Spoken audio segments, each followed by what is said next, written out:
Assalamu Walaikum. Hello friends, how are you? Welcome back to my another video.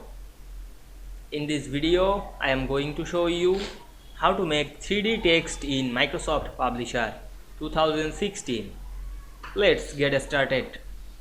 Firstly, we have to open a Publisher document. Now we want to make 3D text in this document. Go to the Insert menu, then select the Draw Text Box option and draw a text box. Then write anything on this text box.